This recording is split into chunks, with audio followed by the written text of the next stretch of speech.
Então vou mostrar a profecia para os irmãos que ela se cumpriu na época em que foi dita, mas detalhes daquelas profecias não aconteceram, porque é dos finais dos tempos. Bendito seja o nome do Senhor. Versículo 2 que diz: e ficareis poucos homens em lugar de haver sido como as estrelas dos céus, em multidão, porquanto não destes ouvido a voz do Senhor teu Deus. Ficareis poucos homens. Vamos falar sobre esses poucos homens. Olha, meus amados irmãos, além dos projetos que existem aí de diminuição da população, a meta de muitas pessoas, não é? Inclusive diminuindo a maternidade, evitando que nasça criança, um montão de projetos já foi levantado na Terra, para evitar a superpopulação, para que não venham causar danos a si mesmo devido contingente de gente sobre a Terra. Mas são projetos malignos, porque Deus nunca mandou fazer isso. No entanto, a Escritura diz que ficarão poucos homens. Será que esta Escritura está falando poucos homens no meio de Jerusalém, que já aconteceu várias vezes? Será que o Senhor não está falando nos últimos dias? Olha, vejam no Apocalipse 19, a guerra do Armagedon. Vamos para a guerra do Armagedon em Apocalipse 19. Mostrar para os irmãos, vai ser formado um exército gigantesco de mais de 10 nações a favor do grande governante que vai vir aí, que a Bíblia chama de anticristo. Um grande governante, um líder mundial está para ser levantado. Ontem mesmo eu estava novamente vendo reportagem, quando o Papa, inclusive passou na Globo, o Papa falando e escrevendo que nós precisamos de um governante mundial, um só, para comandar todas as nações, para responder por outras nações. Esse governante será levantado na terra e Satanás, a antiga serpente, vai entrar nele. Ele será um homem diferente. Diz o livro de Daniel que ele não vai respeitar o amor das mulheres. Ele não é gay, não vai ser gay. Ele vai ser um homem completamente carregado de um demônio, que será, na verdade, Satanás. Eu vou dizer uma coisa para vocês. Vocês já viram gente endemoniada por aí? Quantas e quantas vezes eu ouvi dizer: ah, o demônio, quem é você? Eu sou Lucifer. Mentira. Tudo mentira. Satanás é mentiroso. Você acha que o príncipe das trevas ia estar num montão de igrejinha? Vai estar numa pessoa? Satanás, ele é o chefe dos demônios. Ele é antiga serpente, ele é o principal. Eu não estou falando dos demônios, dos menores, irmãos. Eu não estou falando dos príncipes demônios. Eu estou falando do rei dos demônios. Esse homem, ele vai receber o rei do inferno dentro dele. Vocês estão entendendo? Jesus não é o nosso rei?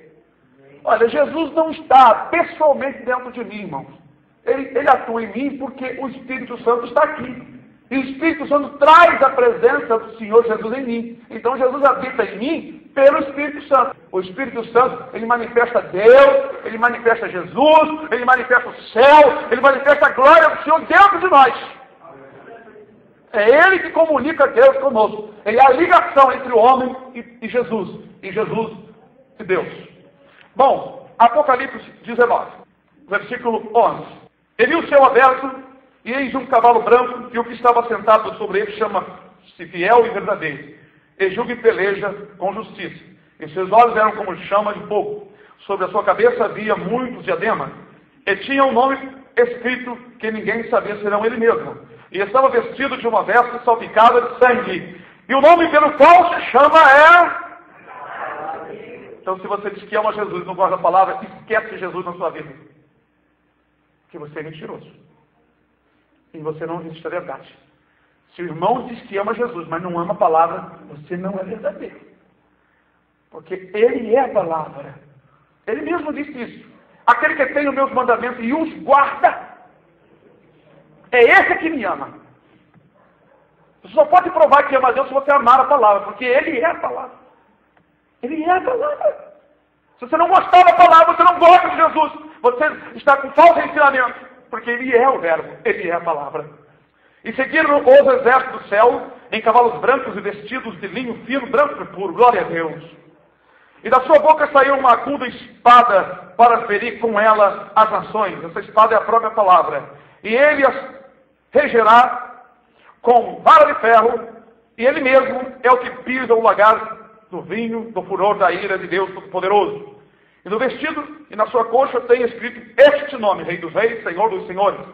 E vi um anjo que estava no sol e clamou com grande voz, dizendo a todas as aves que voavam pelo meio do céu: vinde e ajuntai-vos à ceia do grande Deus, para que comais a carne dos reis e a carne dos tribunos. Preste atenção nas qualificações, nos níveis de pessoas. E a carne dos tribunos, e a carne dos fortes, e a carne dos cavalos, e dos que sobre eles se assentam, e a carne de todos os homens, livres e servos, pequenos e grandes, e a besta, e os reis, ao plural, e os reis da terra, e os seus exércitos reunidos, para fazerem guerra àquele que estava sentado sobre o cavalo e ao seu exército.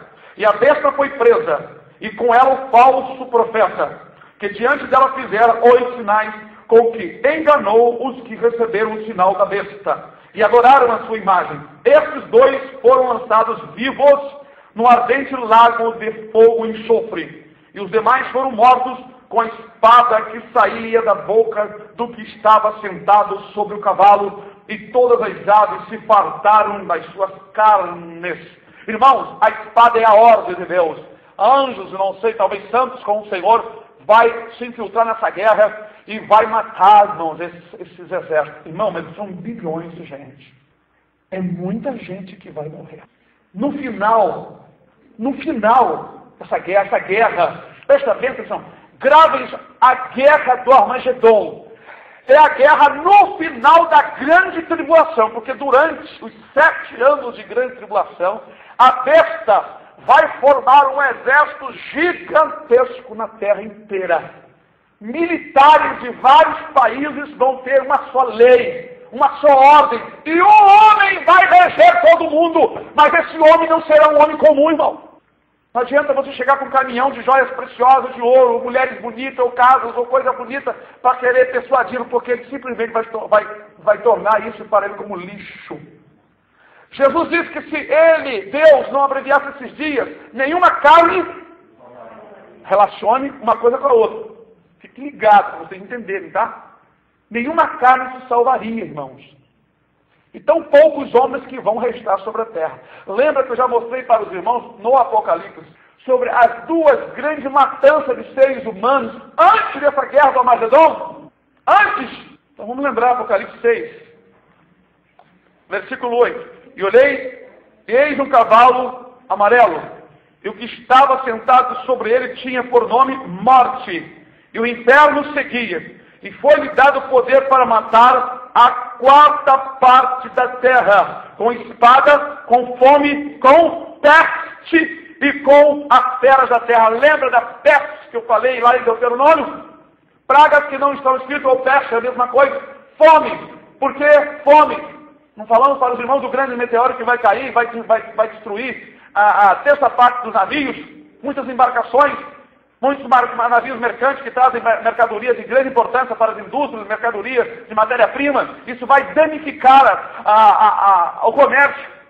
Vocês podem ver isso no Apocalipse 18, que os grandes comerciantes lançarão pó para cima, lamentando porque o seu comércio das cidades vai falir, porque Deus vai destruturar a terra, o poder financeiro vai ser tirado, os homens ficarão desolados.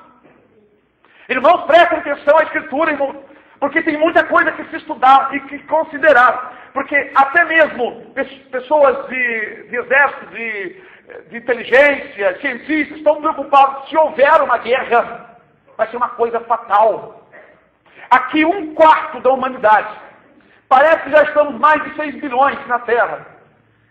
Mas 1/4 da humanidade é muita gente. Dividido em 4 partes da humanidade, 1/4 morre.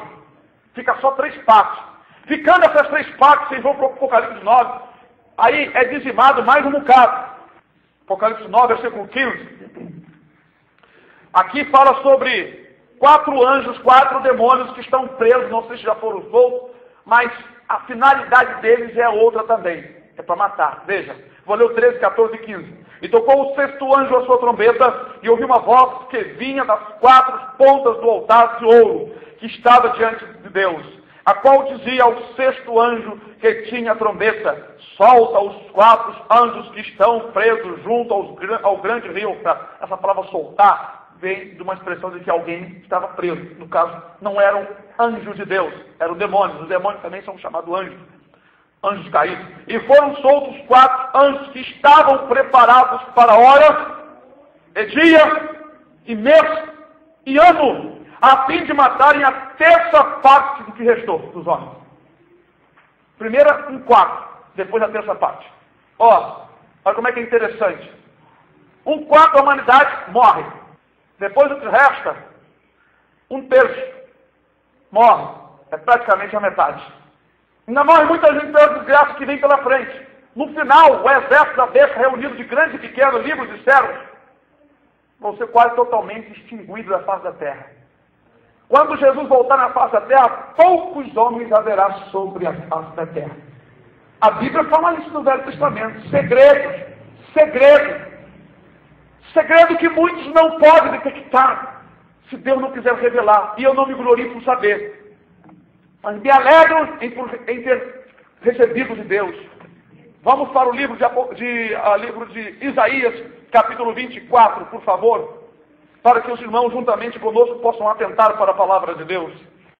Olha, o Isaías 24, ele fala completamente sobre a grande tribulação. Vocês podem ler, tem muitos detalhes para estudar aqui. Versículo 10. Demolida está a cidade, vazia. Todas as casas fecharam, ninguém já pode entrar. Lastimoso o clamor nas ruas, por causa do vinho. Toda alegria se escureceu, desterrou-se o gozo da terra. Na cidade só ficou a desolação, e com estalidos se quebra a porta, porque será no interior da terra, no meio desses povos, como a sacudidura da oliveira. Prestem atenção nesse detalhe. E como os rabiscos, quando está acabada a vindima. Vai ser no interior, nas extremidades da terra, igual na sacudidura da oliveira. O que quer dizer isso? Eu já falei para os irmãos. Isso quer dizer o seguinte, irmãos. Quando se sacode a oliveira, é assim que se colhe as azeitonas. Fica umas azeitonas, 2 ou 3 as partes mais altas. Tem um outro profeta que fala sobre isso. Capítulo 17 de Isaías, versículo 4 e 5. E será diminuída naquele dia a glória de Jacó, e a gordura da sua carne desaparecerá. A gordura da carne desaparecerá. Olha que Deus revela as coisas. Oh, glória a Deus. Irmãos, eu agradeço ao Senhor, porque isso não provém de mim. Eu não tinha tentado para este versículo. Não é? Eu sei que Deus me chamou para revelar essas coisas. Talvez vocês possam lembrar de algo que eu já falei aqui, em alguns dias passados. Vou ler novamente o versículo 14. E será diminuída naquele dia a glória de Jacó. Jacó, irmão, aqui é a igreja, tá? Jacó foi o homem que Deus separou para formar a nação de Israel. Israel representa hoje a igreja. E a gordura da sua carne desaparecerá. O que significa isso, irmão? Mas fome. Lembra da visão que a mulher contou no ônibus para o irmão Anderson? O irmão Anderson lá em São Paulo, que não tinha hábito de ir de ônibus para o seu trabalho. Naquele dia Deus mandou ele ir de ônibus. Ele sentou do lado de uma mulher, que a mulher contou que ela teve uma visão em que os anjos faziam guerra aos homens. Mas os homens magros, os homens mendigos, eles não faziam nada. E ela não sabia que sonho era aquele. Ele teve um entendimento como eu tive um entendimento. Aqueles homens magros e mendigos é Jacó. É o povo de Deus. Judeus e crentes que vão ficar vivos no osso e na pele. Pela falta de tudo. Pela falta de comida. Irmãos, eu estou falando para vocês uma coisa que não vai acontecer lá na Etiópia, naqueles países, lá na Índia, naqueles países lá que estão as crianças e aqui está todo mundo gordinho, não. Mas tem toda a terra. Assim em todo mundo. Olha, irmãos, e será diminuída naquele dia a glória de Jacó e a gordura da sua carne desaparecerá. Irmão, eu agradeço a Deus, porque foi para isso que Deus me chamou.